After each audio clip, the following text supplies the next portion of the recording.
नमस्ते बच्चों, good morning all of you. हमेशा खुश रहो बिटियाओं। मैं self Om Prakash Kesari, faculty of department of mathematics under faculty of education and methodology. Today I am dealing with the topic analytic function, some numerical examples of analytic function.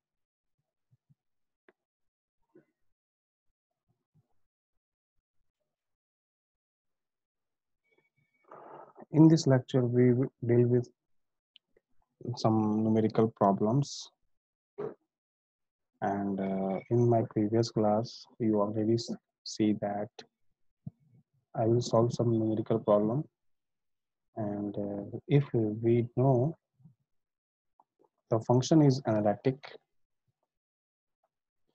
then function must be continuous as well as differentiable. And if the function is continuous and differentiable, then we say that the function is analytic. And we also see that the analytic function will be studied in complex dynamics, in which for a complex function to be analytic, CR equation must satisfy. For a function of complex function, analytic function, CR equation must satisfy. That means for a complex function to be analytic, CR equation must satisfy. And we already know that any complex function has a real and imaginary part. And if we know the real part, then we can construct imaginary part as well as the analytic function. And if we know the imaginary part, then we can construct the real part as well as the analytic function with the help of CR equation. And we also know that the CR equation also satisfy the Laplace equation. That means analytic function is satisfied, Laplace equation is also satisfied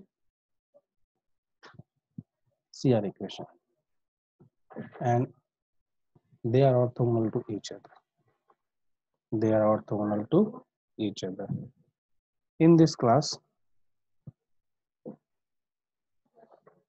we study some numerical problem on analytic function. These are the lesson plan, which are already discussed in my previous class. These are some steps of planning a lesson, and these are the components of lesson plan. Now, we are going to deal with the complex dynamics. Inside this topic, we deal with the analytic function, which are the subject of BSc B.Ed PCM 8th semester for mathematics student of science stream.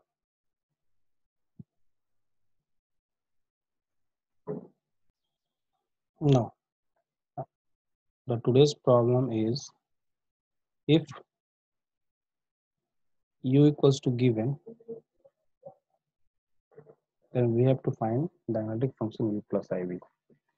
If u is equals to e to the power x, x cos y minus y sine y, then we have to find the analytic function u plus iv.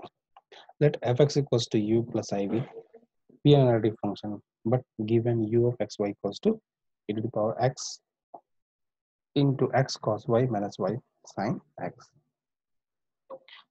With the help of ux, we have to find ux, u of xy, we have to find ux by differentiating u of xy with respect to x, and we get e to the power x into x cos y minus y sine y plus cos y. And after simplifying this equation by multiplying e to the power x, we got e to the power x into x plus 1 into cos y minus e to the power x into y sine y. equal, and we will let it phi1 x, let it phi1 x. Now again, we know u of x y, and we have to find ux and then uy. The value of uy will be e to the power x into y minus x sin y minus y sin cos x, sorry, cos y. Multiplying these e to the power x, and we get finally u of y equals to minus e to the power x into 1 plus x sin y minus e to the power x y cos y, and let it be phi 2 xy. Now 1 and 2 implies that phi 1 z0 and phi 2 z0. For this, we take z equals to z bar. When we take z equals to z bar, then x plus iy equals to x minus iy. Then x both sides cancel. That means twice iy equals to 0. This implies that y equals to 0. That means imaginary part of this function is equal to 0, and real part of x equals to z. Therefore, our phi 1 xy belongs to phi 1 z0, and phi 2 xy belongs to phi 2 z0. The value of phi 1 z0 is equals to z plus 1 into e to the power z, by putting the value of x equals to z and value of y equals to 0. Similarly, we can find phi 2 z0 by putting the value z equals to x equal to z and y equals to 0. In equation 2, we got 0. Therefore, by Milli's method, we know that f prime z equals to phi 1 z0 minus I phi 2 z0. And finally, since phi 2 z0 equals to 0, therefore phi 1 z0 equals to f prime z. And phi 1 z0, the value of phi 1 z0 is given in equation 3, which are z plus 1 into e to the power z. Z plus 1 into e to the power z. Now integrating both sides with respect to z, we have f integral over f prime z dz equals to integral over z plus 1 e to the power z dz plus c. Now the right side is equals to f prime f of z, and the left side will be integrated by using integration by part, and finally we get the answer of this integration is equals to z plus 1 e to the power z minus e to the power z plus c. And after breaking the bracket, we got finally z e to the power z plus c, z e to the power z plus c, which is the required analytic function, which is the required analytic function. Now let us solve one more problem. The problem is, saw that the function u equals to x cube minus thrice xy square is harmonic, and find the corresponding analytic function, Thus here we can write the given function is u of xy equals to x cube minus thrice xy square, which are taken to be equation 1. To test whether u is harmonic or not, first of all, we will differentiate equation 1 with respect to x, and then y, and then again x, and then again y. Differentiate equation 1 with respect to x, we get ux by del u by del x equals to thrice x square minus thrice y square, which are taken as equation 2. Now again, differentiating equation 1 with respect to y, we get del u by del y equals to minus 6xy. Again, differentiating equation 2, that means which are already del u by del x with respect to x, we get del square u by del x square, which is equal to 6x. And again, differentiating equation 3 with respect to y, we got del square u by del y square equals to minus 6x. Now, del square u by del x square plus del square u by del y square is equals to 6x plus minus of 6x, which is equal to 0. That means it satisfies the Laplace equation. That means our function satisfies the Laplace equation. This implies that u is harmonic. Since our equation satisfies the Laplace equation, therefore our function is harmonic. Now again, the function is harmonic and we have to find the analytic function. Here u is given, then we have to find u plus iv by using Milli-Thomson method. Now we know that phi 1 xy equals to u of del u by del x equals to thrice x square minus thrice y square, and phi 2 xy equals to del u by del y equals to minus 6xy. With the help of Milli's method, again as in previous question, we take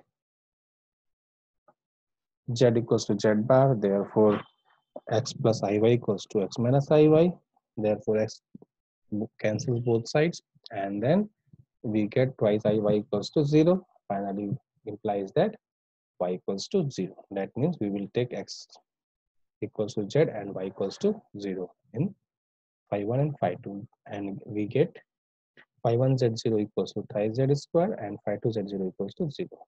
Now using this value phi 1 phi 2 in Milli-Thomson method, which are f prime z equals to phi 1 z0 minus I phi 2 z0, and integrating both sides,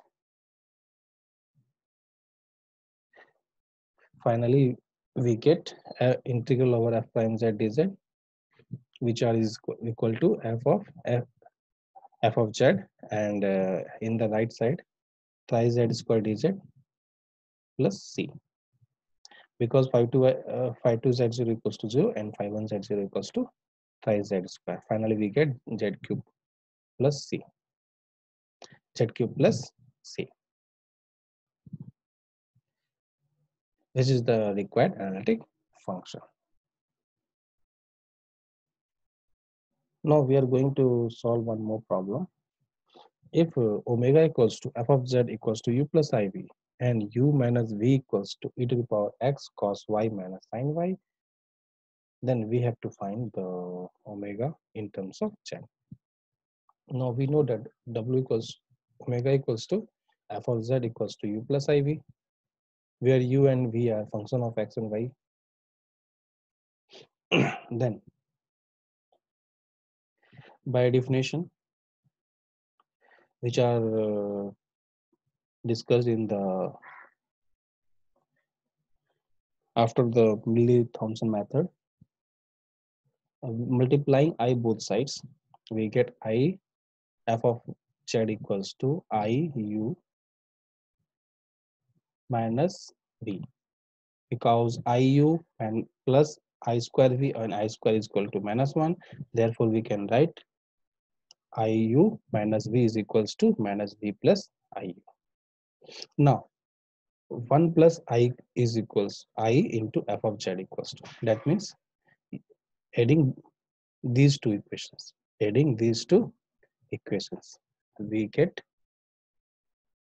1 plus I f of z equals to u minus v plus I u plus v, u minus v plus I u plus v, and which shows that if u minus v and u plus v are given, then we can all find f of z. Now u minus v and u plus v are conjugate functions.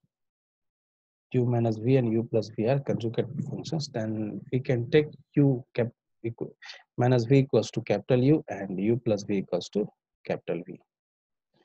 Thus, capital U is equals to become e to the power x cos y minus sin y, which are given u minus v equals to capital U, then del capital U by del x equals to e to the power x cos y minus sin y, which is equals to 5 prime phi 1 xy, which are taken to be equation 1, and again del capital U by del y equals to e to the minus e to the power x into cos y plus sin y, which implies that del u by del y equals to minus del v by del x, del u by del y equals to minus del v by del x. That means del capital U by del Y equals to minus del capital B by del X equals to e to the power minus x cos y plus sin y. Here minus sign cancel out and this equation can be taken by CR equation. This implies that del U by del X equals to, sorry, del V by del X equals to e to the power x cos y plus sin y equals to phi 2 xy. Similarly, which are discussed in our previous session, we find the analytic function. We find the analytic function phi 1 and phi 2. Then 1 plus I f of z equals to integral over phi 1 z0 plus I phi 2 z0 dz. I phi 2 z0 dz by Milli's method. By Milli's method. Now, on integrating both sides, we get f prime z equals to integral over e to the power z plus I e to the power z dz, which is equals to integral 1 plus I e to the power z dz. Since 1 plus I is free from z, therefore it will be taken outside and e to the power z equals to e to the power z. Integral of e to the power z is equal to e to the power z. And finally, we got 1 plus I e to the power z plus c. E to the power z cancels both sides. Then finally, we got f of z equals to e to the power z plus c. E to the power z plus c. This is the required result. Therefore, here we see that if the real or imaginary part of a complex function is given, then we can construct the analytic function. And if the difference or sum of the real and imaginary part is given, then we can also construct the complex function. Now, this session powered by digital version 2.0 Jyoti Vidyapeeth Women's University, and I hope you are satisfied with my digital sessions. If you have any query, then please mention in comment box. I will try to solve it. Thank you.